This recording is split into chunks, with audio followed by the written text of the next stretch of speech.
Welcome everybody to our second and hopefully last virtual AGM. I think it's, well, certainly everybody hopes that by this time next year we'll be back to normal, but the signs are that that's going to come a lot sooner and we can get back to doing meetings in person, which will be, I think, welcome for just about everybody. As Andrew said, we've got a fairly action-packed AGM this morning, a meeting this morning. I just want to quickly flag one thing that is a bit of a change to the notices for later on in the AGM. So I think when we sent the notices out, we said that we would be appointing one director. And yeah, thankfully we had four very good nominees. And since then, what has happened, you will have seen on LinkedIn and the website, that Diane Richardson has actually been appointed, or will be shortly appointed, as an employee of the cluster as chief executive. And what that has prompted is that Diane has decided that the right thing for her to do when she takes up that role is to step down from her directorship on the board.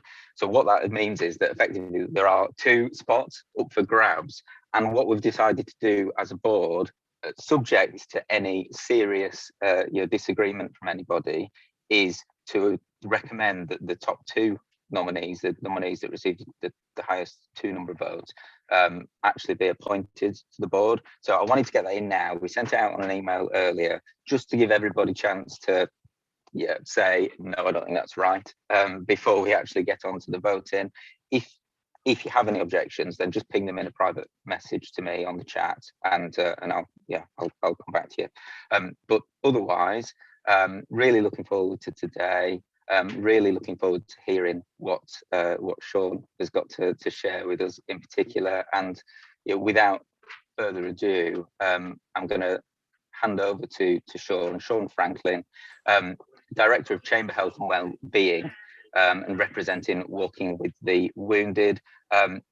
We're able to have Sean today thanks to the support of a number of members. There's a slide which sets out their details. I really want to thank them for making that possible. So, Sean. Tom, thank you very much. That's quite an introduction. I feel like I should take you to all the events that I speak at. That's probably the kindest introduction I've had at some of the events, to say the least. As you can see, my photo there, I'm much younger back then. That was 2012. I was 22 years old. And I know what you're thinking if you can see my face now, that he looks much older than he actually is. Yes, I'm only 31 years old. I've had a tough life. We don't need to go too much into that at this minute. So that picture was me in 2012 in Afghanistan. I was a frontline soldier. I was part of the Grenadier Guards, one of the shorter Grenadier Guards. They allow people under 6 foot into the Grenadiers and into the Guards regiments these days. And so the bear skin took me over 6 foot when I was in front of the various palaces in my time.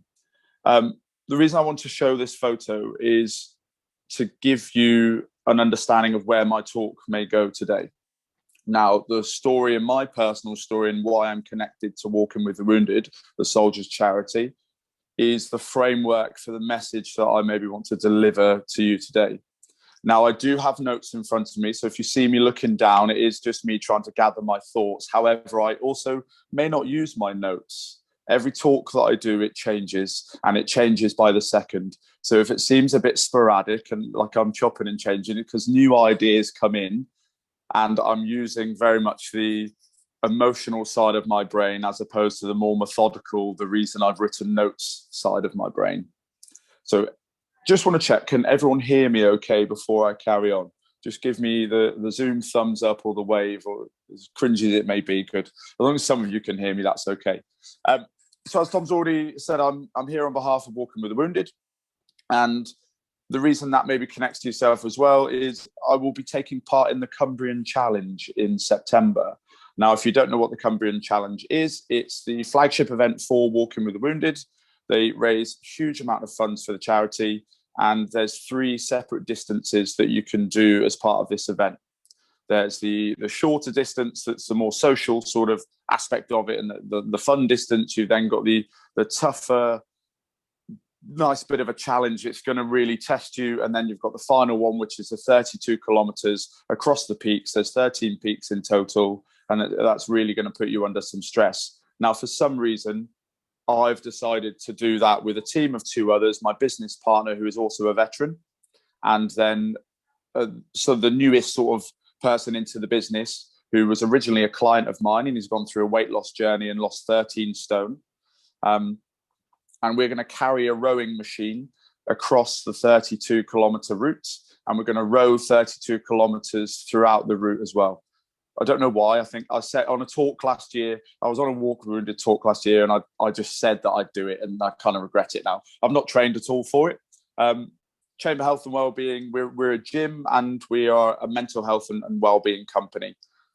If you hear anything going on today throughout the talk, we've got a dog, Senna, that may make an appearance, and we've also got a Pilates class currently going on. It's the quietest class that we deliver, so I'm hoping that you won't hear too much. Now, we decided to take on this challenge because we find it incredibly important to challenge and test ourselves in as many ways as possible daily, and to really delve deeper into what it is that makes us tick and what breaks us in one sense.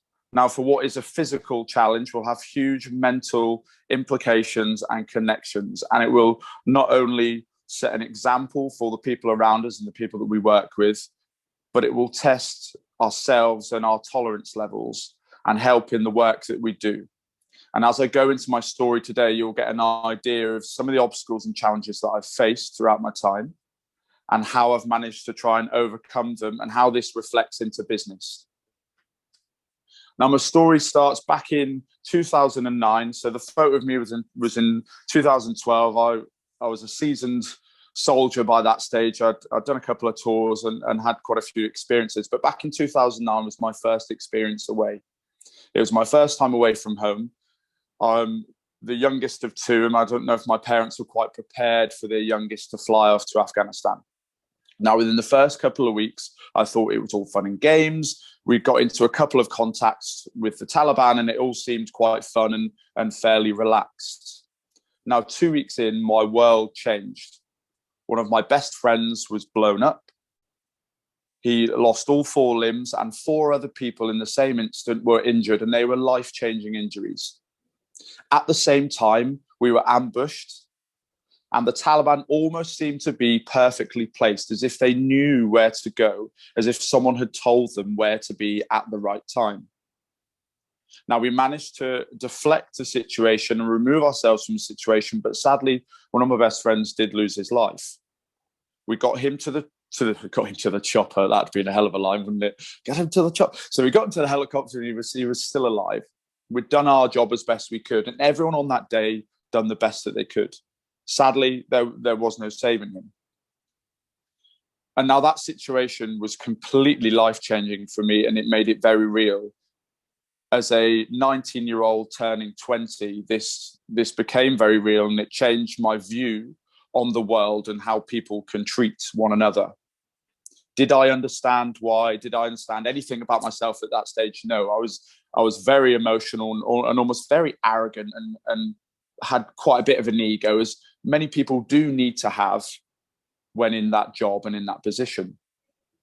And that was just the start of things to come. So the next 6 to 7 months, every single day, we were shot at, we were followed, we were filmed whilst being shot at and attacked, and they would bury things under the ground to try and blow you up. Now, it all sounds quite extreme, but it's to set a bit of a picture for you. And for anyone that may not have experience with the military, whether it's personal, family or friends, or have any understanding of actually what goes on, this is sort of the worst end of it. And this is what really happens. Every single footstep that you take could be your last. You have the means to detect things that are buried in the ground, to listen to the enemy talking to one another, and to work out where they are. You have all of these skills and things at your side to help. But luck plays a huge part, and your mindset and your attitude plays a huge part. Now, as I said, this is the framework today for then the person that I've become now, and the reason why I'm here speaking to you, and the reason why I work with Walking with the Wounded. So I went through my time in the military, and the photo that you've seen at the start, at 22 years old, I was a commander. I was in charge of 12 other people in my section. My decisions and my actions had a huge impact on whether they lived or died.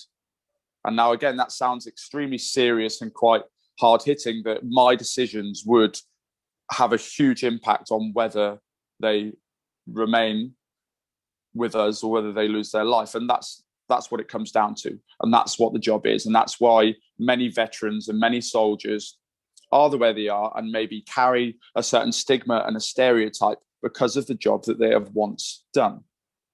Now, at that stage in my life, again, my understanding of the world outside of the military, I didn't have any. I didn't know how to pay a bill. I'd never paid a bill in my life. Food was literally put on the table for me, and I had accommodation paid for. But in 2013, certain things changed for me. I'd gone through various tours of Afghanistan. I'd managed to travel the world, extremely lucky to have gone and done those things. But I decided that my time in the military was coming to an end. I'd had various injuries. I had rheumatoid arthritis in one ankle. I had a full knee replacement, a ruptured eardrum. And at 23 years old then, I just thought, now's to make a change. I was a physical training instructor, and my job as a physical training instructor was to keep the soldiers in top condition so that they could be efficient on the battlefield. I then started my 12-month transition into civilian life. I learned how to write a CV. I learned how to transition my skills as an infantry commander into a civilian role and a CV. Bearing in mind, I'd never written a CV, and it was quite a confusing time. I applied for my first job as a personal trainer outside of the army a year in advance.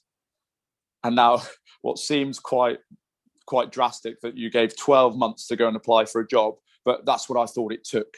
And I thought, if I tell them how I am now, they're going to know, and it's going to stick in their mind. And every single month I'm going to go back and I'm going to tell them that I'm here, I want a job, I'm coming out. And it worked. I did get the job. I think it was through persistence rather than skill level or my poorly written CV. Now, when I first left, I went into a huge bout of confusion and not understanding the world. Again, I was quite arrogant. I didn't understand the way that things worked. I thought that standing to attention in an office while talking to a superior was the norm.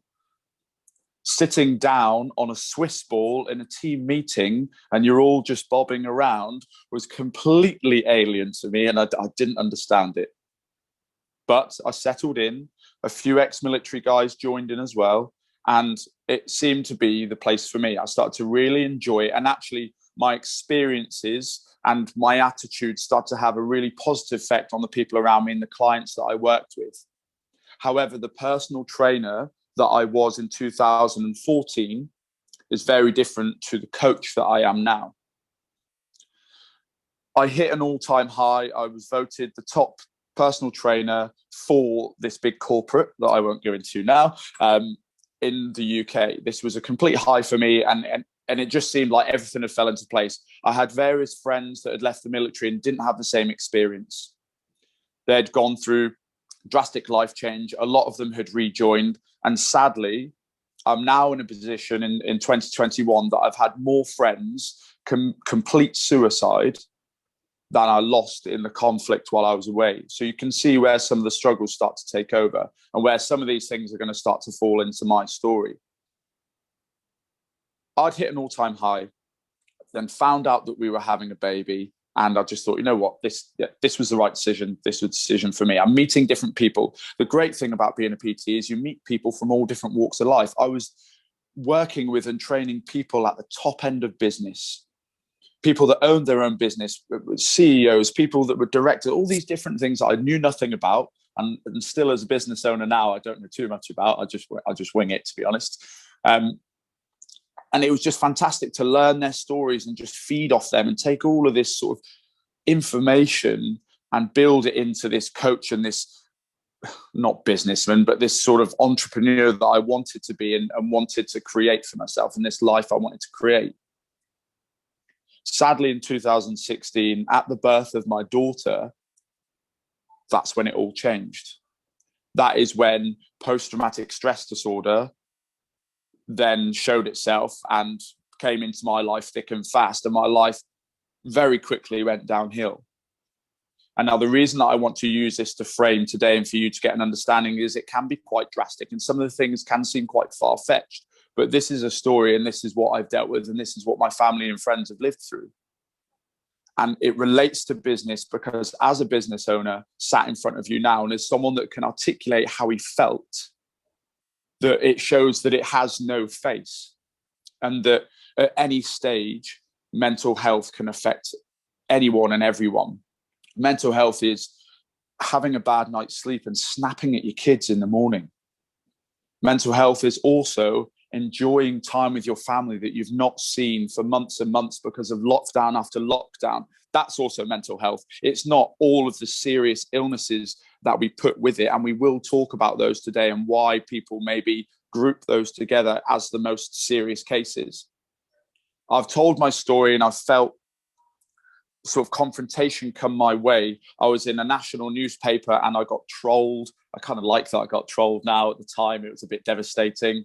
You know, I was lucky enough to do a talk with Eddie Izzard and to talk with her about the issues that she's faced in the change with what she's gone through, and the bias that maybe as a soldier way back when that I would have had an opinion and a judgment on her.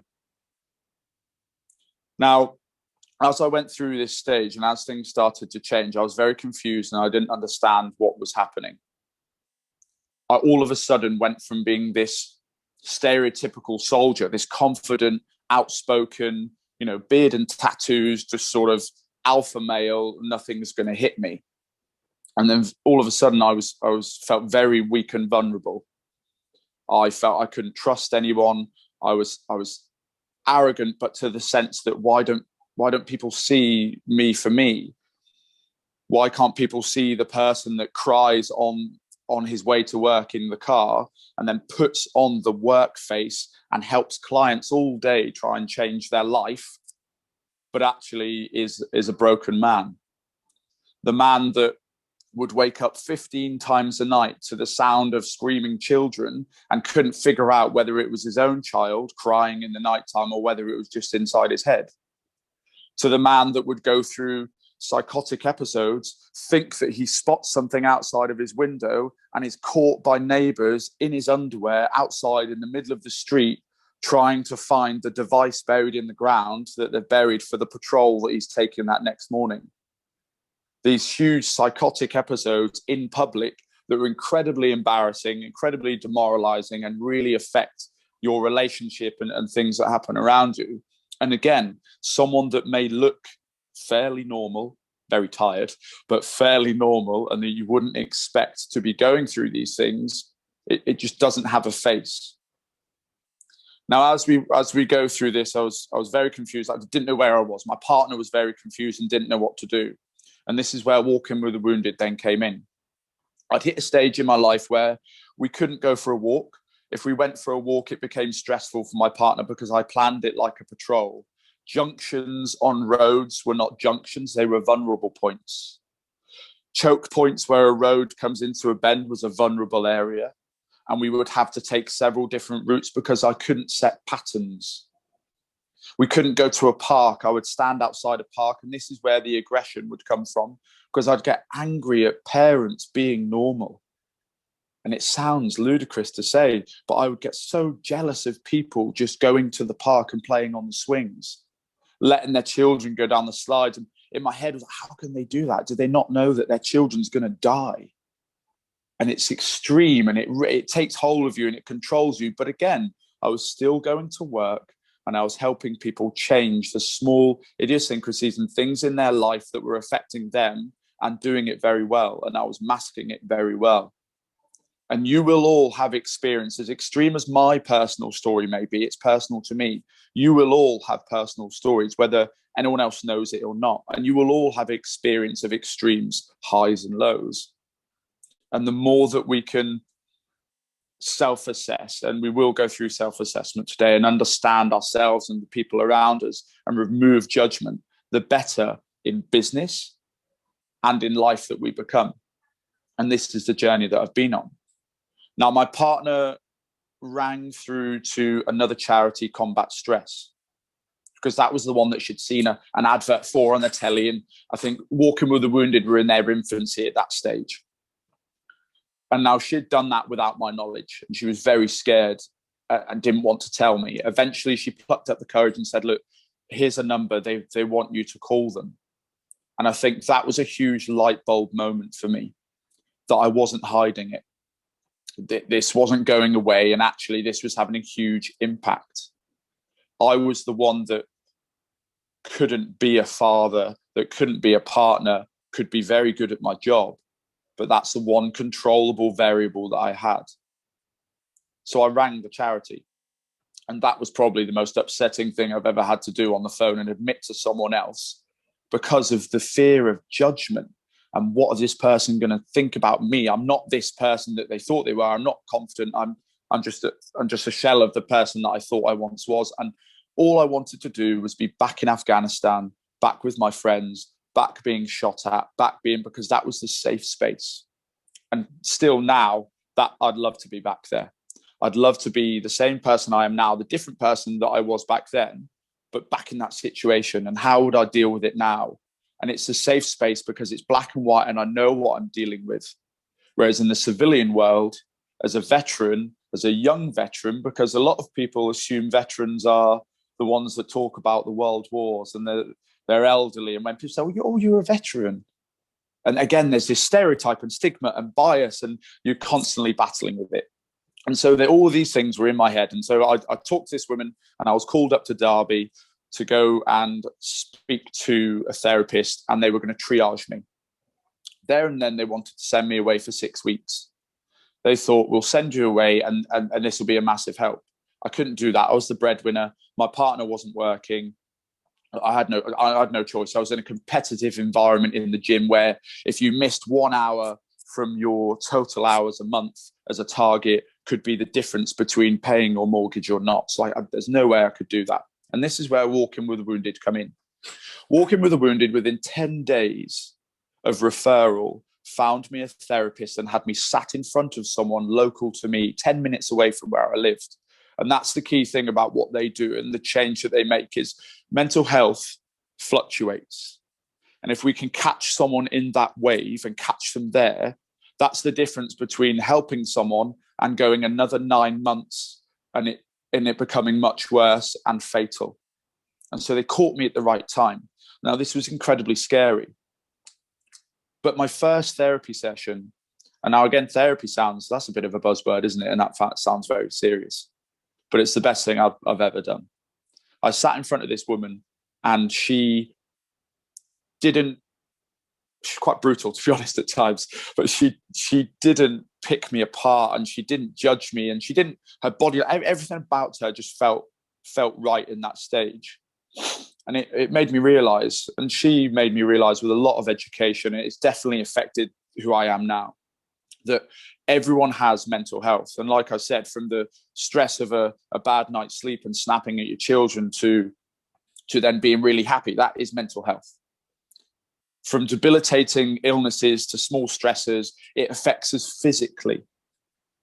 And now my talks change all the time, and I have my notes, but it depends on where I am as a person at the time. So now, yes, my story today takes you back to a time of my life where it was debilitating and I couldn't function. But even this weekend just gone, I had probably the worst panic attack I've had that I can ever remember. And it was different to any other kind of attack that I've ever had. And for anyone that's ever dealt with anything like that, personally or loved ones, it has a huge impact. And it massively affects your head and how you view yourself and where you thought you were on your journey. And so there is a continuous, ever-changing journey. Now, the things that held me back were the stigma. A person's conscious or unconscious bias to a subject or situation they do not understand. That is what I understand stigma to be now. But at the time, stigma was, I need to be strong. I need to be this image that everyone depicts me to be. And now, as a company director, what is the stigma around who I should be? What should I be to everyone else? Because I carry a mental illness and I have a label, does that affect the way that I do business? And if it's making you question in your head, well, does it or does it not? That's why we're doing the talk today. And this will be my message today, to talk about bias and to question your bias and your views and your stereotypes and subjectiveness on different areas. Now, I started to learn the difference between empathy and sympathy. They're very different things. And the one thing I'd ask you to do today is to go away and learn the difference between empathy and sympathy. Empathy can bring a situation down. Empathy can help someone open up. Sympathy can antagonize a situation. Now, as a parent, I've done it a lot. And if you are a parent, or in fact, anyone, we may have done it. I've definitely told my children before, oh, you're okay. You're okay. I'm telling them they are okay. That's sympathy. Oh, it could be worse. At least it's not this. That's sympathy. But you can start to see how that can have a negative effect. And what's coming from a good place and coming from a helpful place actually has a negative impact. Empathy is, I don't know what to say, but I'm here. That's empathy. That's getting in the hole with someone and trying to understand why they feel, or not even trying to understand, just sitting and listening and being there. Because if they could fix it, they would have fixed it.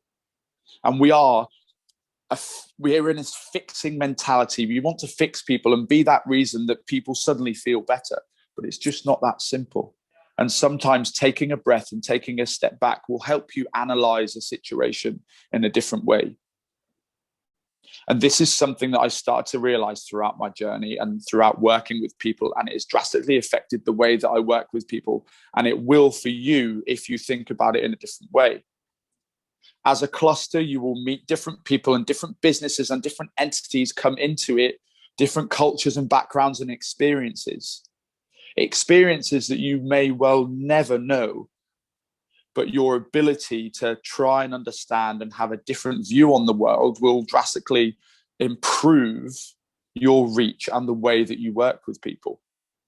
Your language, even from a good place, is detrimental and can have a huge impact.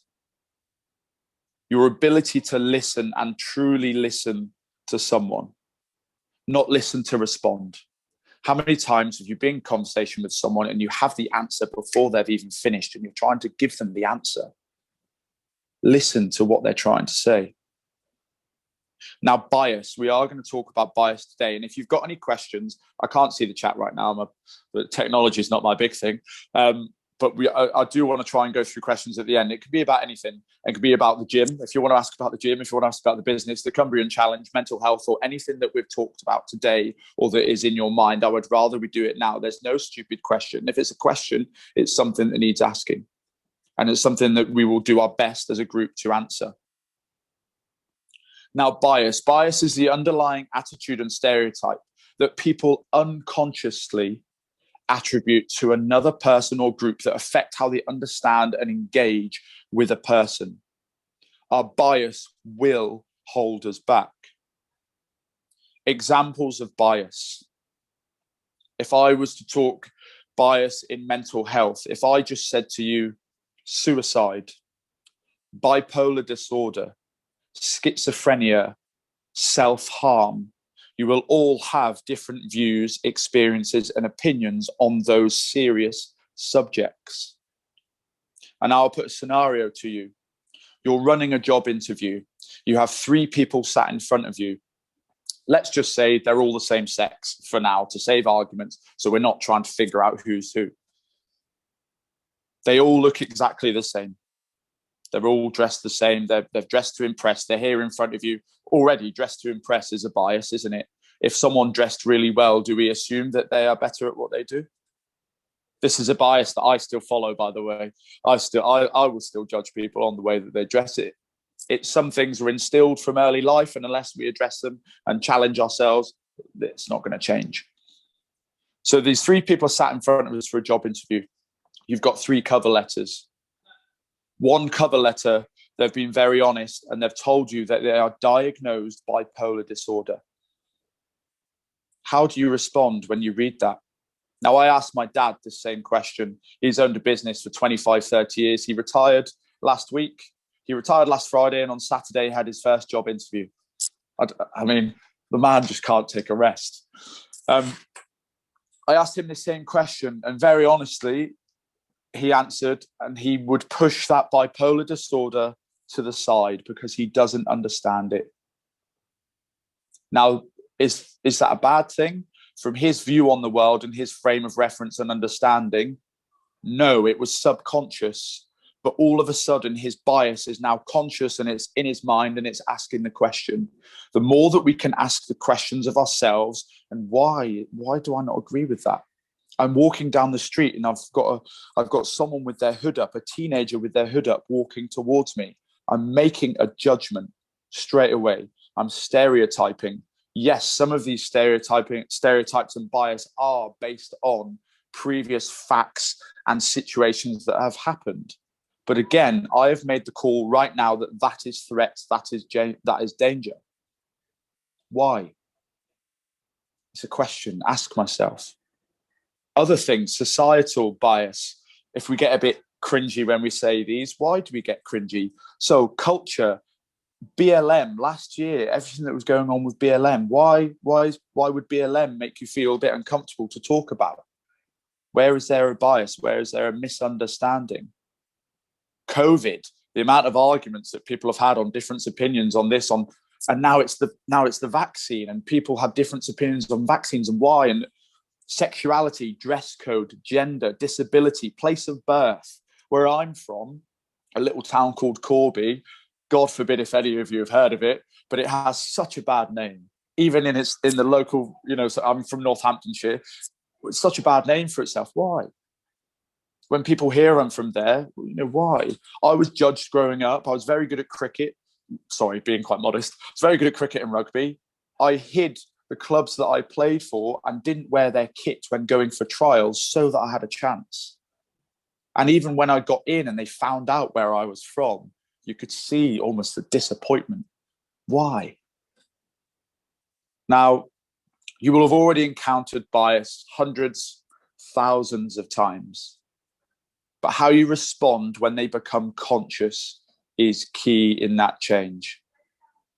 And now mental health has changed drastically over the last few years. I mean, from where I was in 2014 and 15 and where my life was going to where I am now, and my ability to talk about it has changed. And it's a fantastic thing, but we must continuously question bias.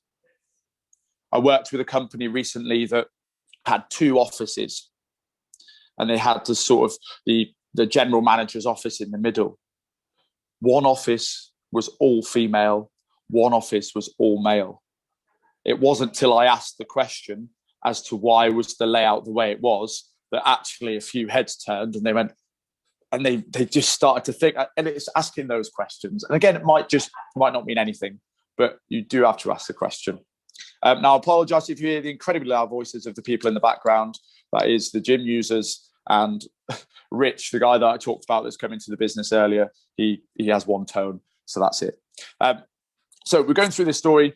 I started working with, see how I go off on tangents, see how quickly I went off my story then. I was going through this therapy and things started to change. I started to take control of my life, and I started to really realize all of these different issues that were going on in my view on the world, on my own bias and my own judgment and stereotypes, and of myself. Now, through this journey came self-reflection. There's a one key thing that I use with clients, and it's a thing called a stress container or a stress bucket or a stress funnel. And it's putting all of my stress into this bucket and into this container, and then understanding what are my coping mechanisms at the minute, and are they positive or negative? Once I start to piece together my small and daily stress, I can then control what is controllable, and the variables that aren't controllable, I just won't give energy to. Now, this takes practice, and a lot of practice, so much practice, to not give my energy to that. And sometimes it does come back to bite me, and it does impact me. So on this story, it's this journey of self-reflection, more effortful thinking. I was taught on how to really focus on something. A passion for me is coffee. Yes, caffeine and the amount that I drink did affect my anxiety back in the day, but actually the process of making the coffee really helped. Why? And we start to ask the question, why do you think that they make Where's Wally books for children? it brings them back down. It's a mindful exercise. All they think about is trying to find where Wally. They're not thinking about anything else. They do not think about anything else. And if, as a parent, I sit down with my daughter and go through a Where's Wally book, all I'm thinking about is trying to beat her and give her that little life lesson of competition, of trying to find Wally. None of this would have been achieved without the help that I received and understanding that actually I needed that professional help and that guidance. My rational thinking, we have two sides of the brain. You've got your rationale, you've got your ability to think and be more mindful, and you've got your emotions, the things that snap, the things that suddenly go and you just answer. And it was learning to use that other side of my brain and be more rational. My less emotional and impulsive actions at a time where I would have happily done things that were detrimental and probably fatal whilst dealing with depression and psychosis and post-traumatic stress disorder, that I'm so glad now that I managed to get a grip with and control. There's Senna, he's just saying hi. And my ability to understand the difference between mood and emotion. Emotion is the short-lived, intense and pretty identifiable cause. I know that I'm in an anger. My anger is emotion, and it's because someone has just really annoyed me. That's really identifiable. Mood is longer lasting, it's less intense, and it's difficult to identify. If you can understand the difference in emotion and mood, and if you can understand that in business, especially the people around you, try not to listen to Senna too much, understanding the people around you and understand the difference between their emotion and their mood will help you in your next steps in helping someone else. So someone's mood has changed because over a series of days, their demeanor and the way that they act is different and they don't seem themselves. That would be the time that I would go and speak to them. If someone just walked in the room and they were quite angry and I wouldn't necessarily confront them at that time because it's an emotion. I'll let them live through that emotion. It's the same with my children now that I try to practice as much as possible.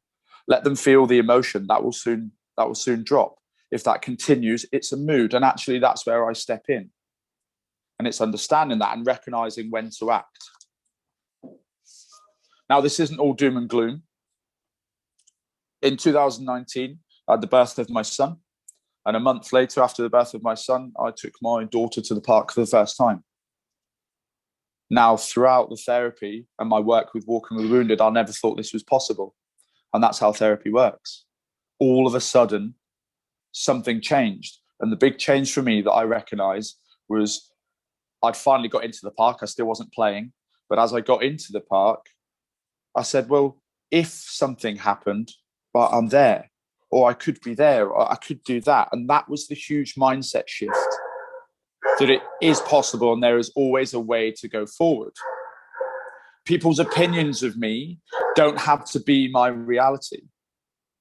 So again, I don't give my energy to the people that are going to be negative. There may even be people listening to this today that think, oh, come on. But I'm not going to give energy to that. The adversity and the things that I've gone through actually introduced who I really was. It introduced me to me. At the time where I was at my lowest, I created my business. My business partner at the time had just come out of prison.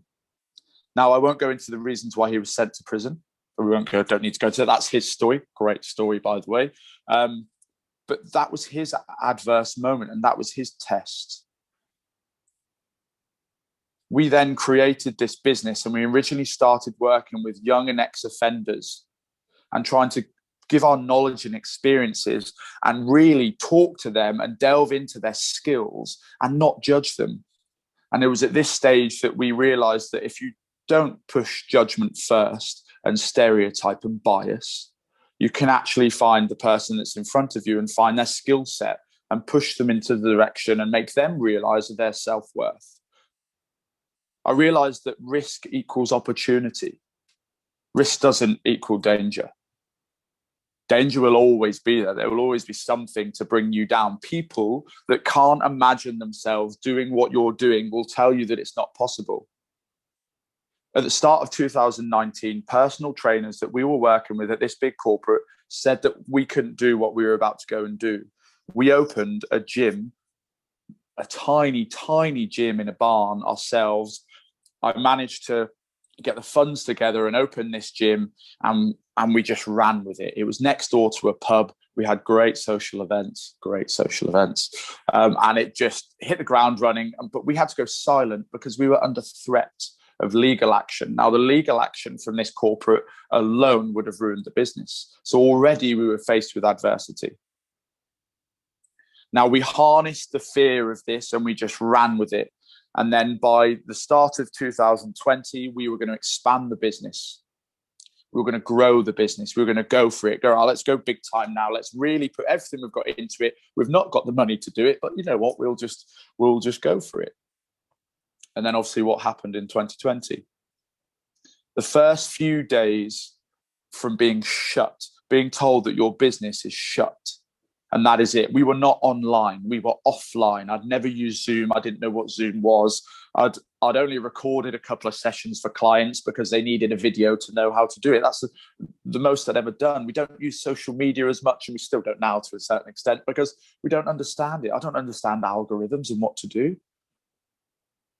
I'm cannon fodder. You know, I was in the infantry. I know how to quickly. I know how to march across open ground. I know how to navigate. I know how to be fit and healthy and do all these things. I don't know how to do all of this. And those first few days, all of these fears flooded inside. And this fear took hold of me. But then I used the skills that I'd learned before, rather than a negative, rather than looking back on everything that affected me, I used it to shape me and push me forward. Okay, yes, I've just been told that my business is shut, but how can I overcome this? If I think back to 2012, if I was being shot at, I'm not just going to wait for them to come to me. How am I going to push through this now? What is the obstacle and how do I overcome it? The military is saying to adapt and overcome. Walking with the Wounded were in constant contact with me. I'd gone through sort of the latter end of my therapy now. As I said, I played with my daughter a few months later. So I still hadn't played with my daughter at this stage. We still hadn't been to the park. I was still well within my issues with post-traumatic stress disorder. But I knew that I had to push forward. I was in this self-reflective phase, this learning phase, this writing and reading. I've got books and books and books full of quotes and things that I just needed to get out. I didn't understand, but I just needed to get out. And so through this, I then harnessed this and we pushed. And throughout lockdown after lockdown, and we pushed and pushed and pushed. And we used professionals like yourselves around us from different backgrounds to help us. You all come from a different background to me. You all have a different life story. You all have different skill sets and things in life and in business that won't affect my business and won't help grow my business. But your attitudes and skill set and abilities will grow me as a business leader and as a coach and as a person. And so it's utilizing that and professionals and people around you and really listening to them and talking to them is when you start to grow. And this cluster and what this cluster does and has all these different people coming in and all these different ideas will grow your business and will grow you as a person. As a business now, as a gym, we did expand. We found a way to find funding. There was some very hairy moments. I won't be honest. We managed to get the new gym ready, which was 10 times larger than our original. We managed, and it's got a coffee shop. Finally, I've got a coffee shop and I'm a trained barista. I've now got the ticket in the box to be the barista. We opened. We had the filming done at the end of December. We had the filming done. We had people in the building. It was an amazing day. And we're like, right, here we go. 2021, new year. Let's go for it. We've got no money left, but it's okay because we're opening. It will be okay. 4 hours later, tier 4. We were shut. That was it. We then had up to 4 or 5 months where we couldn't open. Yes, we could open the coffee shop and do a one-way system around the gym for people to look at the gym, and that could be our selling point. But who was going to sign up to a gym when they couldn't come? Yes, we had an online platform, but again, I wouldn't want to train at home. There's something really in your head and really sort of this internal motivation and purpose for you to train at home, and I really respect people that have got the ability to do that, because even as a trainer, my training fluctuates. all of a sudden we had £10,000 a month overheads. I'd never had this before. And again, we were faced with adversity, and you will constantly be tested. You will constantly be, just because I'd recovered from post-traumatic stress disorder and covered with all these things doesn't mean that my life is continuously on the up. Just this weekend, I'd said I'd had my worst ever panic attack, but it's how I bounce back. And you'll be faced with this. And now people talk about positivity all the time, and you should be like this and you should be like that. Positivity is not being happy all the time. It's understanding what is in front of you and how do I tackle that and how do I move past that. And you will all experience this in different mediums, and you will all experience this in your personal life and in business. And even in today's AGM, you've got 2 new leaders about to be appointed. So they're going to have different pressures and different views and opinions now. And does your opinion change of them when they're appointed in these positions? And again, question your bias. Now, with all of this, I now understand that I can help others. My ability, the reason I'm in this talk today, the reason I do any kind of talks, and the reason I do challenges is I constantly test myself and challenge myself and put myself out there and make myself vulnerable. Because for the 50 people that maybe don't want to hear my story, there might be one person in there that actually it resonates with. There might be one person in there that has an experience with a veteran and actually doesn't know how to help them. And now I'm a point of contact that they can contact after this, and we can help them. Now there's a charity that you've not thought about that you can help them. There's someone that you're living with that deals with anxiety and you don't know what to do. Reach out, get hold of me. All of a sudden, there's a network that we didn't have before. And same with me, there's something I can learn from each and every one of you. As you can tell already, I go off on tangents. I've not looked at my talk at all, and I'm nowhere near where I was meant to be. But this is what happens because we just get into it, we get excited, and I could go on for hours. And I know I'm going to get waved stop soon because we're at 40 minutes. But I've realized that my frame of reference, my window of the world was not what it was. My view as a 24-year-old who got his house, started a job as a personal trainer, who realized that very quickly you can't speak to people in the civilian world the way that you speak to people in the military.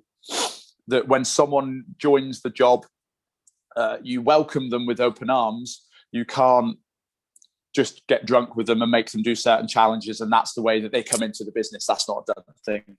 Well, it might be. I learned how to listen and listen non-judgmentally. I will take for face value what is in front of me, and I will listen to that person. And my now default setting is, how can I be of help to someone, and how can I really have an impact? I now know that I can give support before I give advice. We're too quick to give advice. People aren't looking for advice. I know that I can encourage professional help, and that there are so many routes out there. And the reason that professional help is there is to have its desired effect. Walking Wounded was my professional help, and it changed my life. And I know now that my business will only continue to prosper despite what challenge we are faced with. We will continue to learn and grow, and we take on the people around us. If you ask myself and my business partner now, how many shares we have of the business, it will be a guess. I'll say 50-50. We've split it. I still don't really know. But why should I know? We do talks to academies, and they don't expect us to be the business owners because we don't look like business owners. But we just give it our best shot and we go for it, and that's what we do all the time. Now, I am going to stop here because I could carry on and carry on and carry on. I think I've got enough of my story out there, but I'd like to answer some questions on anything at all if you've got some.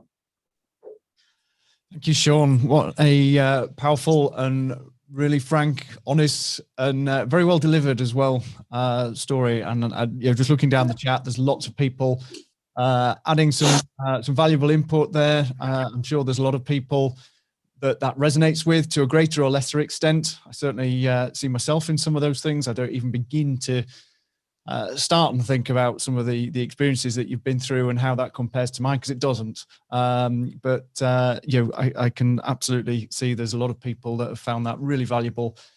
So thank you. We are unfortunately short on time, but there is just time for one question that has been submitted.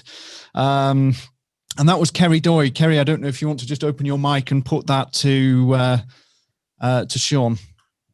yeah, I typed it out quite long, so I'll try and remember what I'd said. But obviously, we're sort of business leaders on this call and at this meeting, and we're in that solutions mode continuously all the time. So if someone comes to us with a problem, we automatically switch into how do we fix that? And it's hard for us to train ourselves not to do that anymore. So I was just after a bit of advice on, you sort of touched on it at the end about giving support before giving advice, but what are the right sort of things to be saying in those circumstances, rather than, well, why don't you try this? And, don't worry, it'll be all right tomorrow and I'll get someone to help you.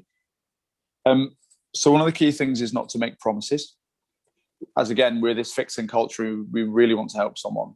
And we find that if we can make them feel better in this instance, then it'll be all right. But that isn't always the best option. And taking yourself away from that viewpoint of, if I can just give them a something now, then it will change, whereas actually sometimes saying nothing at all, and even saying to them, look, I'm just going to take this in, if that's okay, and try and understand it and try and understand where you are. But can we catch up again tomorrow? Because everything fluctuates. And if you catch someone in a moment of emotion rather than mood, and you catch them in emotion, their response to you, to any word that you may say, we've dealt with people that go through all kinds of serious sort of illnesses, and one word can flip the situation. My biggest advice was for you to look at your operation side of life. If someone came to you and they'd cut themselves, probably everyone on this call can tell me what their first aid response is and who to go to and what their next step is. If someone come to you and said, I'm depressed, I know that's very serious, and I know that's sort of, let's go straight for the illness, but what's your procedure? And the more that we address these things, and the more we address bias, and the more that we sort of have these uncomfortable conversations, the better we get at when these situations arrive, and the less sort of fixing culture and coaching culture we have. It's very grey, it's a grey area, and it's hard to deal with sometimes. But if you can just be more empathic and really be there for someone and not be judgmental, as I said, as a soldier, as when the media like to change it, a squaddy. I'm a squaddy when I do something wrong. I'm a soldier or a hero to be celebrated when things are done right. And it very quickly changes. And you'll all have an experience with other things where the language very quickly changes. And it's trying to recognize that it can happen to anyone. There's no and as industry leaders, it can happen to you as well. And as scary as it is to be open and honest about yourself, and people will always judge and say things, the more you can be honest, and as companies, as organizations, put yourself out there and be vulnerable, the more people will feel that they can come forward, and it's less corporate. Yes, we want to run a business, and yes, we want to be efficient and what we do and be the best at what we do. But sometimes we put the business first, and that is always in the forefront of people's mind. And the more that we can focus on the people in front of us, and the more empathic, and the more that we learn about ourselves, the better we'll be. I know it's quite a long-winded answer, and you probably forgot the original answer. Let's just say empathy over sympathy. Learn empathy over sympathy, and the ability to take a breath. And you won't always get it right, and I don't always get it right, but your ability to take a breath will have a bigger impact than you think. Thank you. Okay. Thank you both. I feel like I should play for time because it's me that's got a slot next, and it's not even going to come close to what we've seen. But before we do move on, Sean, just give people details of when this Cumbrian Challenge is and how they might be able to support or get involved. So the Cumbrian Challenge is on the 11th of September. If you wanted to take part in it without knowing the website off the top of my head, if you just put Cumbrian Challenge into Google, or you go onto the Walking with the Wounded website, you can find it there. You can donate directly to them. You can find a team to donate to. You can put a team in. You can definitely put some teams in for the Cumbrian Challenge. Help me carry the rowing machine, or just watch me in pain regretting the fact that we're carrying a rowing machine. Every bit that you donate to the charity, and there's so many important charities out there, just today that I'm highlighting this one, the money goes directly to them, and it goes directly to the soldiers involved at that time of donation. and it is used straight away. They don't wait to use the money. Now, I'll always talk about this, and I'll always push charity work now, because I've been at the receiving end and it changed my life and my family's life. And so get onto the Cumbrian Challenge website, get yourself signed up, or just support in every way. Just share a post about it.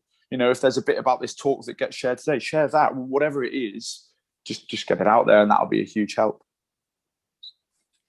That's wonderful. Thank you, Sean. And just as a quick reminder, obviously this talk has been videoed. We've recorded it. It will go onto the YouTube channel on BECBC website, which I'm got the privilege of talking about next. And it's certainly one that I expect to go and look back on, because there's so many takeaways, too many there to take away, I think. And for me, in the heat of the moment, stood in front of the camera, but I'm sure there'll be others that can benefit from it. So do make a point of directing people to Sean's talk on the website, which will be up there in the next few days. Thank you again. Really appreciate you taking the time to join us. I can see, like I said, a huge amount of respect coming through in the chat, and actually gratefulness as well for that honesty. And I'm sure there'll be a lot of people that are taking something away to reflect on today. So thank you very much. No, thank you. Thank you very much. All right, so we must move on, and we are 5 minutes behind, but in my slot here, we've allowed 10 minutes and it happens to be only 5 minutes. So I'm saying that we're on time. So let me just organize my screen, and I'm going to play a quick video about the cluster website. The website has been up for a while now, but there's actually been quite a bit of ongoing development behind the scenes. And that has introduced some new features and functionality that weren't there in the previous website. And the point of the video is just to introduce that. I've done it as a video because then it's something that I can put on the website, and it's something that can be there for new members. And just as a quick reminder, as and when people go back to the website. But like I say, there's some new features and functionality that has been introduced, and we hope that that will help add value to your membership and encourage that spirit of collaboration that obviously the cluster is all about. So let me just get myself organized here, and I will play the video clip, and you'll be able to see what some of that functionality is. So here we go. So this video is a short overview for BECBC members on the features and functionality available in the website. So I'm starting from the home page, and I can go across to the sign in link in the top right hand corner, where I can log in with my email address and password. Once I've signed in, I'm presented with the dashboard, which shows my name and the company that I'm representing, and I've got three main menu options. On the left, I've got the profile settings, where I can manage my personal information as well as my company's information. I can also update newsletter preferences and add additional users to the account. The center menu covers membership settings and allows me to manage my subscription, download previous invoices, and access the certificate as a PDF. And on the right hand side, the members only section provides access to the opportunities, documents and presentations from previous events, a member forum, and the ability to add my own company news and events to the website. So let's have a look at our profile settings to begin with. As you can see, there is the option to edit each individual profile on the account. So let's go into edit our personal account details to begin with.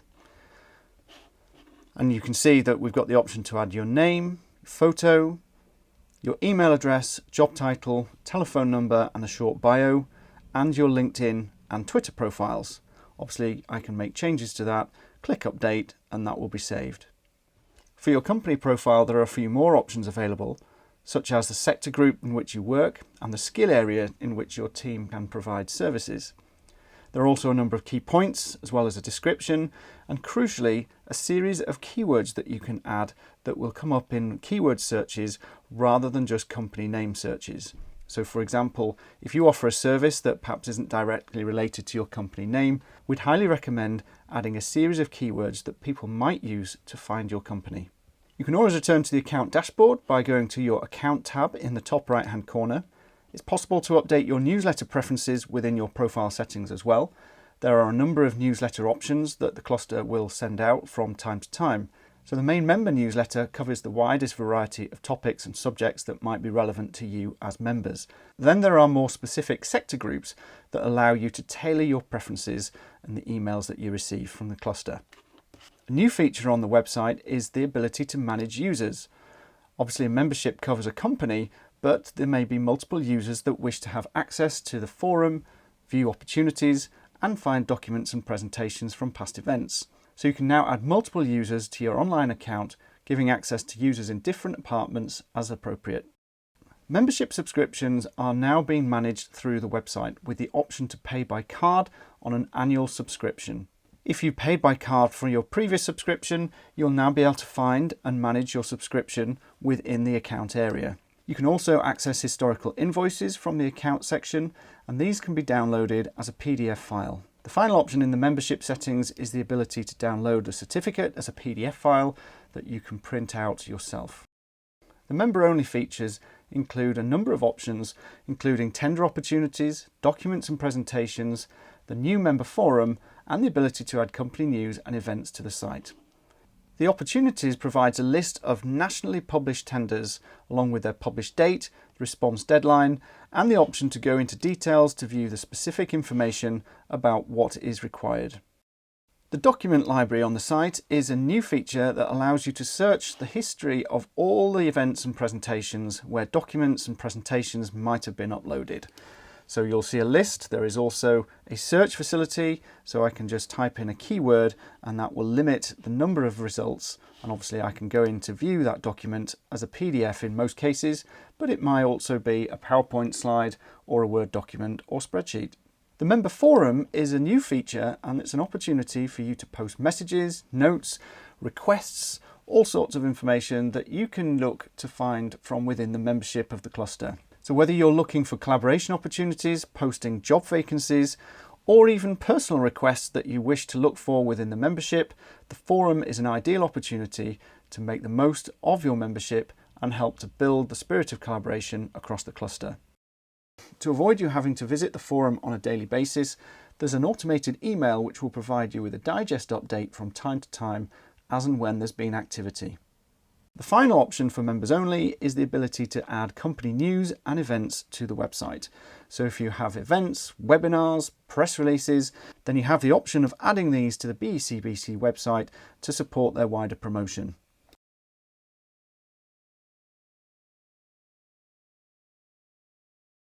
So I hope that's been a useful overview of the member area on the BECBC website.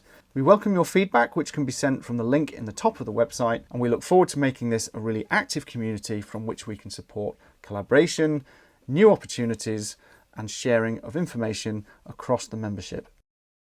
So there we are. That covers a quick overview of the BECBC website and some of the new features that are now available to members.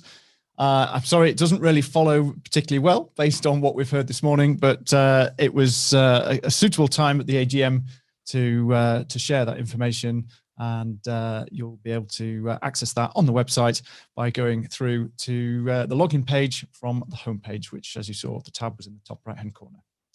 So that covers that, and we'll move on to the next stage, which is the formal part. Oh, sorry, no, I'm jumping ahead of myself. Sorry, we've got 2 3x3s, 3x3 presentations before we get started into the AGM side of things. And we're going to start with Kate from Calderwood House. So Diane, I'm sure you will have your stopwatch at the ready. And the 3x3 is a 3-minute slot. Strictly 3-minute slot, of course, and Diane will count you in, Kate, as and when you're ready. Oh, you had me worried there, Andrew. You really did. I thought you were skipping them. Now, Kate, we know each other well. Our dogs may love each other. You will not get a second over the 3 minutes. You know that, don't you? I'm going to count you in. 3, 2, 1, go. Hi there. I hope you can hear me okay. And so I'm Kate Wilson from Business Toolbox Cumbria. I have a web design and marketing business of my own, but a lot of what I do is to work and support Calderwood House, which is a homeless hostel in Egremont, and Women Out West, which supports victims of domestic violence. So I'm here to help spread the word about the latest venture there. Rachel Holiday, who I'm sure you all know extremely well, can't be here today. Things turn on the spin of a dice with her busy diary and all the pressures that come with the work that she does. So I will do my best. I was very nervous about speaking today because I've come in slightly last minute, but hearing Sean's story, which actually has a great link, as Diane's pointed out in chat, well, it kind of puts it in perspective. But Sean, I hope we might be able to link up with Rachel afterwards. Calderwood House it provides 24-hour emergency hostel and it provides care, love, kindness and practical support for the homeless and for veterans. We have 10 bedrooms, and the aim is to help people find their feet and get back into the community, into their own accommodation. It's a housing recovery programme. So the main thing, there are particular challenges, as we'll have heard from Sean, with veterans as well, and all of the extra challenges there. But the main aim is that Calderwood has to be self-sustaining. So a few years ago, Rinaldo's in Kendal created an exclusive blend of coffee for us. Rinaldo's is award-winning. The residents trained in barista skills. They went out and interacted in the community from our coffee van, and then COVID hit and the coffee van had to be sold. So that income just went. So along came Unlimited, who support social entrepreneurs, and they helped us to put the coffee online. And this is where we hope you'll all come in. I've done a fast learning curve on selling online. So I've got some asks for you today. We have this beautiful, exclusive, blended and roasted coffee available online. You can find it at calderwoodhouse.co.uk, calderwoodhousecoffee.co.uk. My ask of you today, I hope I'm doing all right for time, Diane, is to go to our website, calderwoodhouse.co.uk. There's a video to watch there. There's one that's 4 minutes. There's one that's 90 seconds that tells you more about the coffee. It will give you such a great overview about the challenges and the solutions. Thank you, John, for putting that in the chat. That's brilliant. I'm asking you to buy the coffee. I'm asking you to buy the coffee. I'm asking you to spread the word and tell 3 friends. And I think I've just run out of time. You're doing ever so well up to the 30 seconds. And those are all the range of products, by the way, that we're introducing. Oh, you cheeky. I'm gone. That was brilliant. It's amazing what you can fit into 3 minutes when you try, isn't it? That was really great, Kate. And I think you got the message across. You can now get Calderwood coffee online. So we do have a second 3x3, which I understand is Miranda with Circular One Health. Miranda, are you ready if I give you your countdown? Diane, it's not me, it's Stuart. Ah, right, sorry. Stuart, are you ready if I give you a countdown? With the limited Miranda warning I have, I think I'm as ready as I can be, Diane. Long time no see, Stuart. Likewise, absolutely. Congratulations on your role. Absolutely. Thank you. Okay, 3, 2, 1, go. So, good morning, everybody. Stuart McLennan here from Circular One Health. Circular One is Health was formed in response to COVID, and I'm not going to go through the full background here. I want to actually sort of pick a few slides out in response to, not in response, in reflection and discussion of Sean's previous slide. So the business is built on 3 pillars: business resilience, which is where we support a lot of companies involved in nuclear energy and defense with embedded labs and remote support, where we work with businesses through rapid screening and turning around for testing, symptomatic and through screening programs. Excuse the background noise. Consumer and travel and professionals, which we support a lot of people currently in the travel space, and increasingly the private healthcare space, which I think presents a real opportunity, which I'll come on to. And then the final piece is data and smart health, which I think links very nicely to Sean's world, which I'll progress on to. We base the business on 3 simple principles: science, service, and people. Innovative science, dynamic, driven, motivated people, and a service very much focused around solutions. We're all about trying to create solutions. So this is really our vision going forward in terms of recovery and resilience. COVID has presented an enormous number of challenges, but I still actually believe that a lot of the worst are to come. How we progress, how we climb back out of this from an economic, from a social, and from a well-being perspective. I think the physical, mental, and fiscal challenges that are presented to society that COVID has presented require real leadership right through the community. Now, we only exist because of a lot of the significant contracts that we've been asked to fulfill, and we see the opportunity to play our part in supporting with areas around supporting longer-term physical health aspects that come out of COVID, and that you're starting to look at some of the aspects around diabetes and obesity, drug and alcohol-related factors. For example, areas like women's health, which are going to get pushed back because of the current challenges on the health system, as well as the mental side. And I'm certainly going to pick up with Sean, because I think there's areas we should work together on. I think it's really exciting what he's doing. We've also partnered with Mind, because the mental side of this, we believe, is absolutely paramount. What's our goal? To really support employers through supporting employees, and in doing so, supporting communities. It's a real tripartite ambition. We want to give the employers the tools to support the workforce to do that. What it is, in summary, is it's about using the principle of screening. Knowledge is power. I'm sorry, Sean, we've hit the 3 minutes. Sorry, I did give you a couple of seconds over that, because you did freeze a couple of times, so I did give you those. Apologies. Thank you very much. Thanks for the opportunity. Back to you, Andrew. Stuart, I suggest you use the chat and put the last piece in the chat. Not that I said that, obviously. Thank you both for those 3x3s. Thank you, Diane, for your stopwatch and diligence on the timings. So we go into the AGM part of today's meeting. So I will pop up the agenda, and we will move on to that. So we've got Andrew and Tom, who are going to be involved in the next section, along with a couple of other people from the board as we go. So over to you. Thanks, Andrew. Just before we actually kick off with the formal part of the AGM, I think Andrew just wants to say a few words before we crack on. Andrew? I do, Tom, but I think Hazel might be pretending to be on the phone. Or maybe Marcia could do her bit. I'm happy to do my bit. I start by saying I am echoing whatever it is that Andrew is about to say, okay? Hazel's given 15 years of great service, and she will be sorely missed. Now, as we move on, the board and I are looking forward to a new start with Diane at the helm. You know she's a taskmaster. We're pleased that many of our members already know you, Diane, because you've been active with us for years. Those who do not yet know Diane should please take a little time to let Diane introduce herself and get to know you and your business.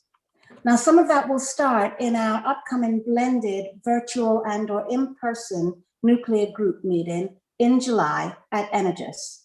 That is government restrictions permitted. For more information about this, please check our events page on the website so you can see our new way of working has already started as Diane comes on board as our chief exec. We'd like to congratulate Diane for a winning bid to become our top person. Her ideas were novel, refreshing, and inclusive. And even though we're virtual, I know all of you will join me in welcoming Diane as our chief exec. Okay, that's my bit. So I'm turning it back over, I think, to Andrew. Hazel's off the phone now. Right, thank you, Marcia. So despite her best efforts to pretend to be on the phone and to keep the significance of today under the radar, we just can't let today pass without a few words about Hazel. So as most of you will be aware, Hazel and her business are moving on to opportunities away from the cluster. Today represents her last member meeting after what I am reliably informed is 15 years supporting the cluster and the members. We, the board, and I am sure the members, would like to offer our sincere thanks to Hazel for how much she's done for the cluster over the years, and certainly I'm sure never more in the last very, very difficult year. she has been and has continued to be an incredible supporter of the cluster and the members.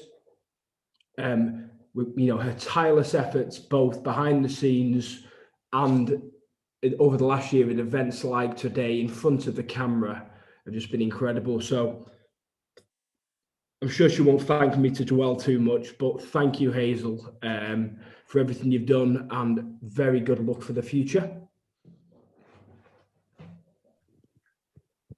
No, I don't think you're gonna entice Hazel to come off mute, no. Andrew. But I look, on a personal level, I just want to echo everything that Andrew said. It's going to be really difficult as an organisation, losing the support that Hazel's provided. We, Hazel, you and I, we've had a lot of laughs over the last kind of 6, 7, 8 years. The odd, butting heads every now and again as well, but that's all for the kind of betterment of the cluster, and it's really important to have the challenge that has been provided. So look, everybody on this call and everybody in the cluster past will know that it's going to be a difficult act to follow, but we will continue as an organisation, and Hazel, obviously we hope you keep in touch and let us know how you're getting on, and maybe see your face from time to time. Right, now on to the far less exciting, slightly more boring stuff about the formal part, the formal AGM part of the meeting. Just because there's been a few queries in chat in relation to the process to appoint Diane, being clear that nobody actually has any problem, Diane, with you being appointed. I just wanted to spend 1 or 2 minutes just saying how we went about it. So we, knowing that Hazel was going to move on, we relatively quickly had to get some form of alternative provision in place. What we did as a board, we decided that we were going to put out to tender effectively an operations management role, but because we're not restricted by kind of government guidelines on tendering and such rules, we put a tender up on the website, which was designed to be fairly fluid and allow whomever or whatever organisation to come in and define exactly how they saw the role running. We were really lucky. We got some very credible tenders. They were all actually exceptional. And myself, Andrew Clitheroe, and Rihanna Smith from Energis and the Shadow Board then interviewed the people that put in a tender. And ultimately, Diane's proposition, business plan and tender was the one that stood out. Slightly difficult because we obviously know Diane, so we had to kind of separate a little bit what we knew and also what we had in front of us, the plan and the paperwork. But ultimately, Diane's proposal was the best proposal, and the job title, if you like, is just that. That provides Diane with the opportunity to be a bit of a springboard to open doors, and be, along with John and Marcia and the rest of the delivery team, a kind of figureheads, for the cluster at the same time as managing the operational side. So look, I hope that provides everybody with a bit of context. Obviously, we tried to make it as transparent as possible and as open as possible for everyone. If anyone has got any queries, look, by all means, drop me or anyone else on the board an email, and we'll give you a ring, come back to you, let you know how we kind of went about it and why it was transparent, noting that Diane obviously was a director, so there was a bit of a conflict. Diane took herself out of all the decision making and the shaping at a very early stage as well. So that is that. Andrew, I'm going to hand back to you in a minute, but in terms of the AGM 2020 minutes, I don't think we appointed the directors. There were no odd things arising. So I think I'll now hand it back to you, Andrew, to do your finance bit. Okay, right. So as Tom just said a second ago, just now pass on to the formality of the AGM. On behalf of the board, I am proud to present what we consider to be an excellent set of results in what no one here on this call will need reminding has been an exceptionally difficult year. This is where we are. So turnover within the cluster this year has been reduced by £57,000, which is obviously incredibly significant. Now that represents the fact that this year the cluster hasn't been able to do any of the other events that it is offered in the past. I would consider awards, workshops, everything else that probably a year, 18 months ago would like to have done this year, which offers more for the members, but obviously brings in turnover into the cluster, we just have not been able to do. So that reduction in turnover just represents member income and the other work that we've done over the last year that we've been able to deliver remotely. But what we are also able to demonstrate there immediately is that actually the deficit in the year prior, the cluster had operated at a deficit of 17,300. This year, that deficit was reduced to 5,800, and that is significant. And what that represents is probably about March, April last year, the board got together and rebudgeted for the year to look at, okay, what was going to happen in the year, what were we going to be prevented from doing, and to be blunt, we had to cut our cloth accordingly, like everybody on this call probably had to do in their own individual businesses and circumstances. So what that forced us to do was to speak in a pretty collaborative way, I have to say, with our suppliers, and to understand in the year that, okay, we were going to be doing less. So clearly our costs had to be less as well. And that process worked very, very well. And it's allowed us to significantly reduce our operating expenses in the year and actually to reduce the loss or deficit in the period, which is quite significant. It's also important to recognise in the year that it wasn't all cost cutting and negativity. Again, as part of that rebudget process last year, we recognised as a board that where it was important that we spent member money where it could offer the greatest member benefit in the year. And an awful lot of that is what the other Andrew's just run through in terms of the website and improving the online presence of the cluster.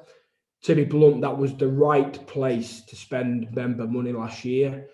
Our online presence in the year has improved massively. The quality of our e-events we put on, I think, has been pretty much market leading. And that represents what we wanted to do in the year with member money. We've reacted to a changed environment. And as a consequence, we've been able to, okay, still operating at a loss isn't great, but ultimately it was reduced on the year before, and it's an awful lot better than we probably feared it could have been last March, April. So priorities for the year we're now going into,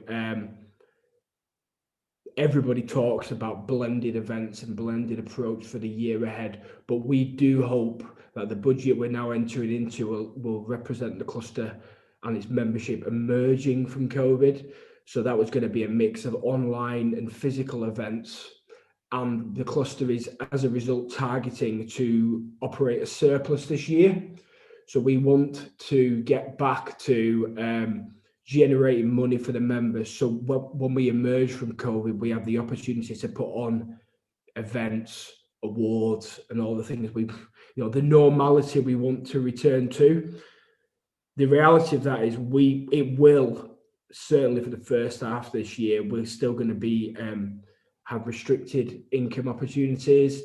The awards, other large-scale physical events this year are going to be difficult, but we just have to target where we can offer the best benefit and return to, a surplus to offer back to the membership.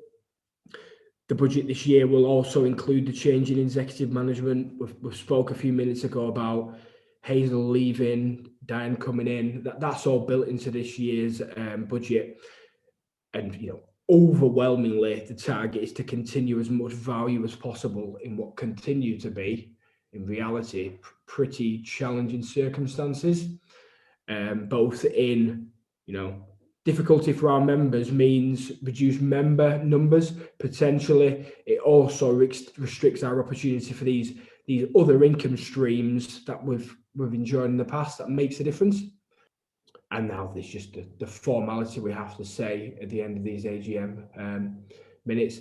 I think we've provided a copy of the accounts to the members. If anybody's got any additional questions or wants to contact me directly around any of this, just drop us a line and I'll get in touch. We want to be open and transparent, and we can answer any questions that you have. Is that okay? Yeah, Andrew, we've just had one question from John Berry, who says, how will the reduction in member numbers to 206 affect forecast income? It's on we ultimately the way we budget here is based on a number of scenarios around member numbers and member incomes.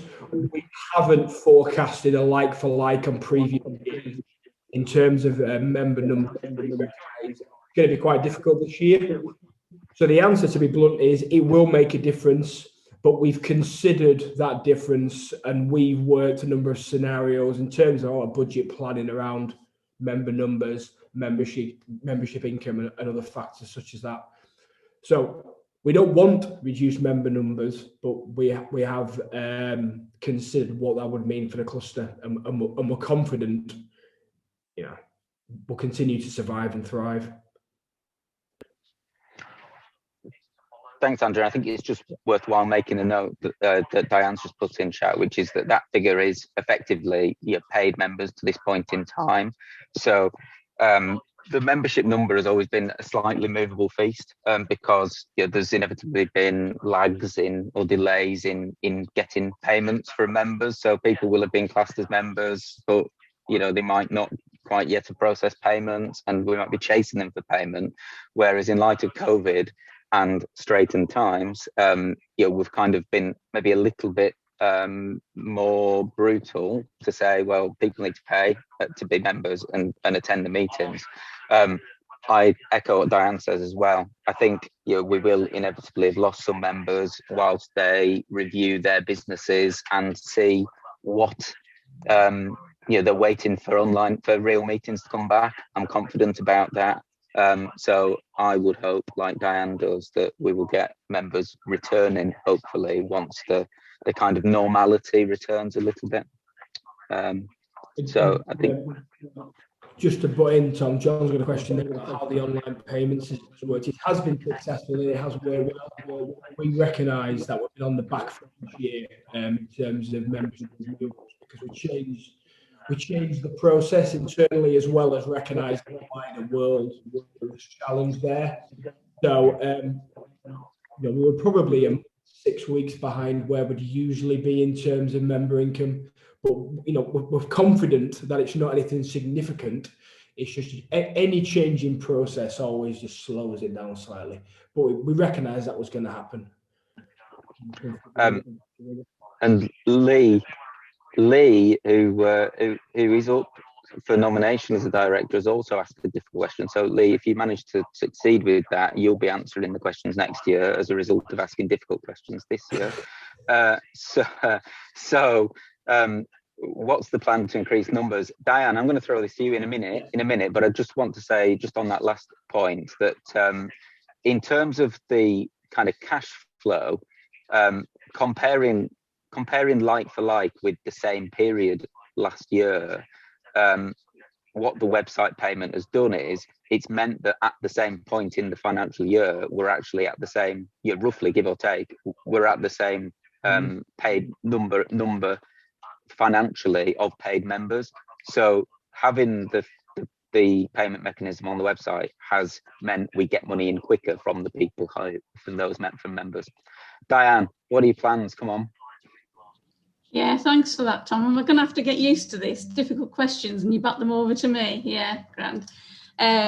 Yeah, in answer to the question about what is the plan about attracting more members, the first thing I want to do when I come into role towards the end of this month is have some really good, honest conversations with you all, and really listen to where we're giving you value and where we can give you more value. And that will then inform what we do in terms of both retaining membership and attracting new members. So if anybody has any thoughts about the cluster, let's call it the good, the bad and the ugly. If you're prepared to have an honest conversation with me, please reach out. I'll put my new email address in the chat further up when we were talking about walking with the wounded. But it will be absolutely key to really look at how we communicate the value that we bring in order to attract new members. So I'm hoping that's answered the question, has it?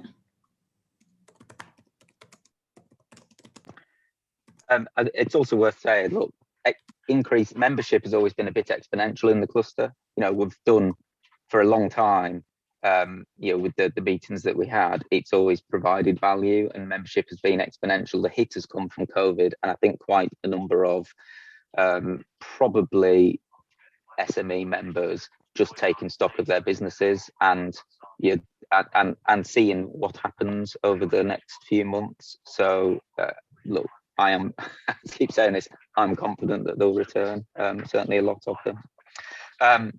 So just on the formality bit, in terms of the accounts, I'm going to put it to a vote that we receive the unaudited financial statements for the year ended 31st of January 2021. Because we're doing this by Zoom and it's a little bit harder, what I'm going to do is I'm going to ask anybody who wants to vote against that just to pop it into chat now, and I'm going to give you kind of 15 seconds to do that. Otherwise, I will take it as passed. Okay, excellent. Nobody. That's good. So I'll now declare that as passed by the necessary majority.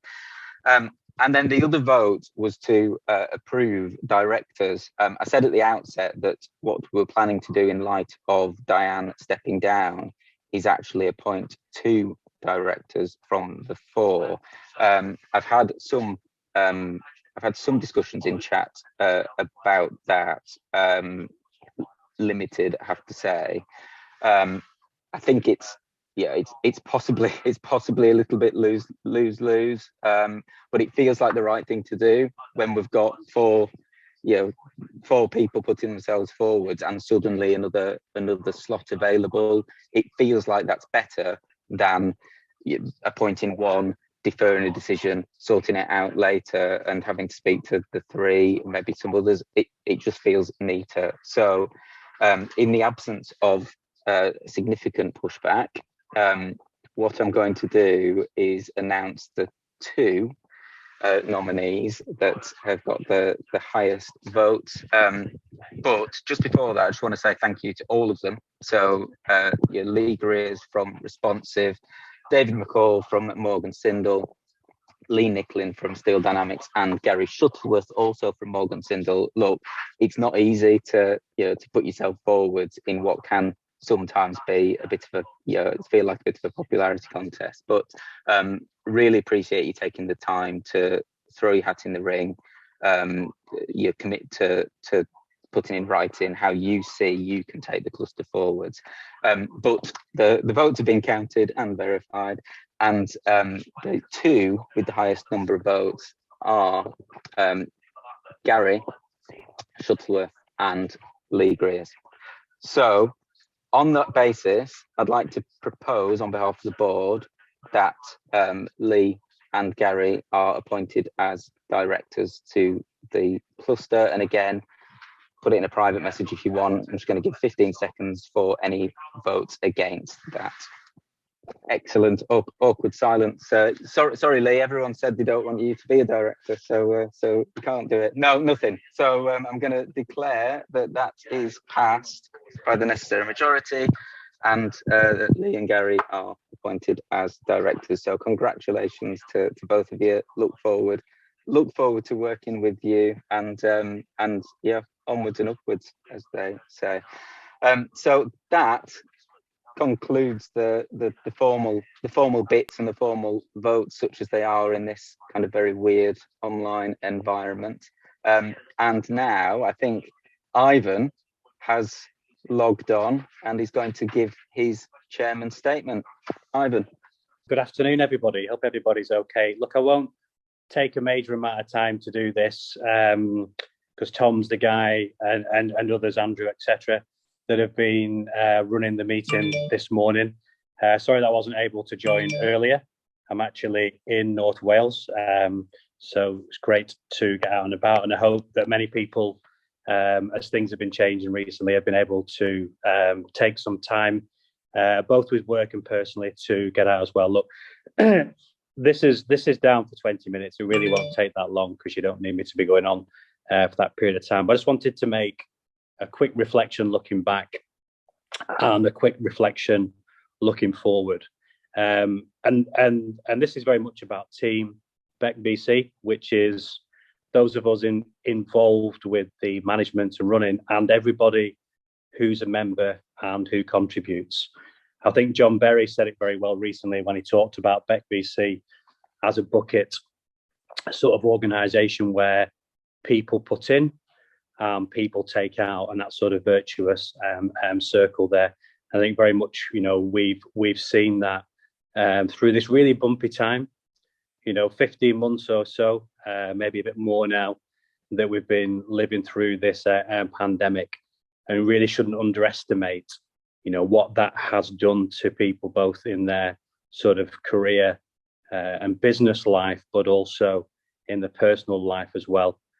Some of us have lost people during that time. People have been also creating new life during that time as well, battling illness, buying businesses, changing jobs, raising families, pursuing new opportunities, and whilst doing that, trying to hold down day jobs, and for many people as well, just generally trying to keep heads above water.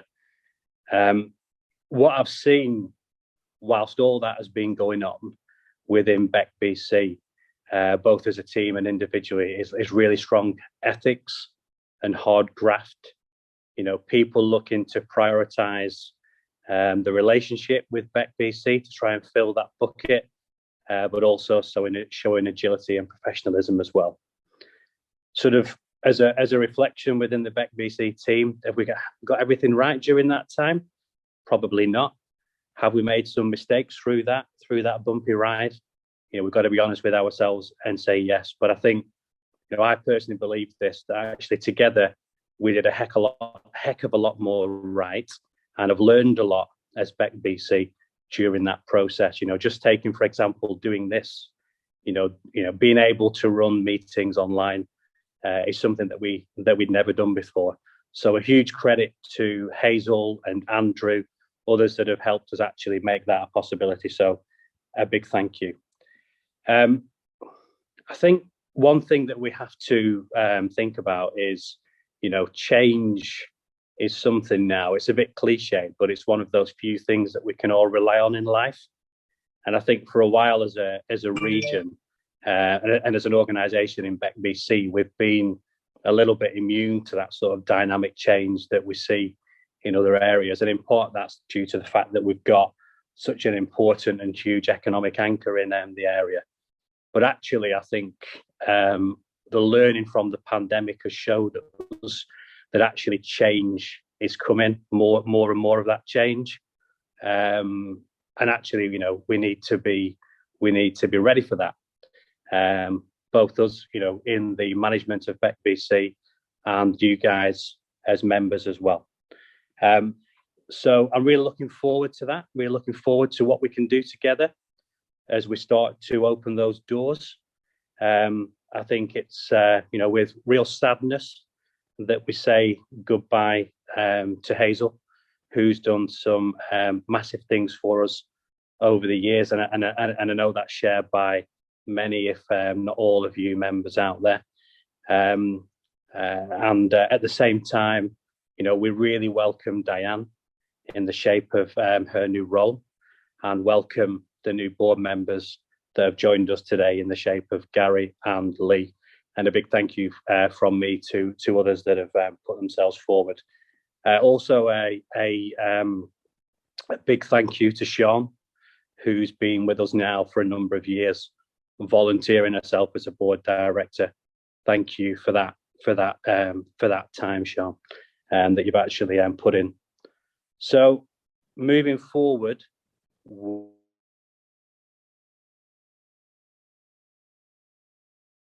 that means that we can get together again in person and do more things. So there'll be a lot of focus on that moving forward as an organisation, as to how we can get people together and do those really important things that really matter to you as members. So bringing, people together to find those routes to market, find those relationships, help fill up the bucket together. And then obviously as businesses sort of taking from that in the form of winning work.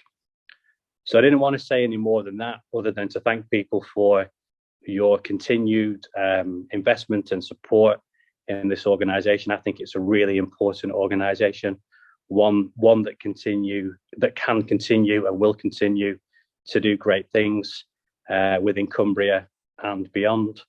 And with that, I'll sign off and just say a big thanks once again. Thank you, Ivan. Thank you for joining us for this second online AGM. Here's hoping that the third, or at least next year's AGM, will be back in person. And I know there's talk of blended events coming up, so there'll be more details on that coming out shortly, I'm sure. Thank you for contributing to the AGM, and congratulations to Lee and Gary for their new appointments. And I think I speak for everybody for Sean's presentation. That was quite something, quite a powerful and moving presentation that he gave, and I'm sure lots of things that we can take away from that. Of course, the meeting, like I said, has been recorded, and that video will go up onto YouTube, and it will be displayed on the BECBC website. And that's it. That's another AGM closed. So thank you for joining us. I hope you enjoy the rest of your day, and stay safe. We'll see you soon.